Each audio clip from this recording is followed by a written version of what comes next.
Hello दोस्तों, मैं हूँ वानिया और मैं हूँ अरीज और आप देख रहे हैं बूझो तो जाने। वानिया, तुम्हें पता है हमारे दोस्तों ने बाइबल में से बहुत से किस्से भेजे हैं जो हम बनाएंगे और बूझेंगे। तो पहली बारी मैं ले लूँ? नहीं, पहली बारी मेरी। चलो तुम ले लो। शायद तुम बूझ लो।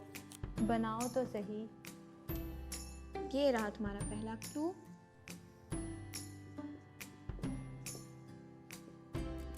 एक कपड़ा। बिल्कुल ठीक। नेक्स्ट क्लू दो। कटोरा। हाँ, चलो लास्ट क्लू भी दे ही दो।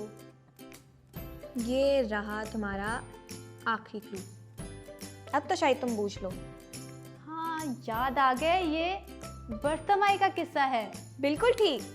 तो दोस्तों, ये बर्थमाई का किस्सा है जो सड़क के किनारे बैठ के भीख मांगा करता था। यसू ने उससे पूछा कि तुम क्या चाहते हो। उसने कहा मैं देखना चाहता हूँ। तो यसू ने उसकी जिंदगी में मुआवजा किया। तो अब मेरी बारी। हाँ जरूर। मेरा ख्याल है तुम बूझ लो। चलो देखते हैं।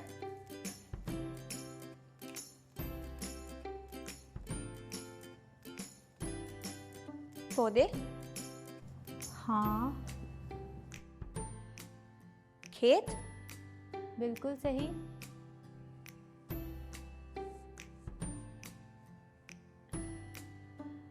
खेत में लड़की। ये रूत का वाकया है। बिल्कुल दुरुस्त। दोस्तों, ये रूत का वाकया है जो मुआबी कौम से ताल्लुक़ रखती थी और अपनी सास के साथ इसराइल आई, जहाँ पर उसने खुदा को कबूल किया। चलें दोस्तों, अब हम दुआ करते हैं। खुदा बाप, हम आपका शुक्र करते हैं कि आपने हमें हमारे दोस्तों को संभाले रखा। हम आपसे दुआ करते हैं कि आप हमें तौफीक बख्शें कि हम आपके बताए हुए रास्ते पर चल सकें। आमीन। आमीन। तो दोस्तों, अगर आपको भी बाइबल में से कोई किस्सा पसंद है तो आप हमें हमारे दिए गए फेसबुक आईडी पर भेज सकते हैं। तब तक के लिए बाय।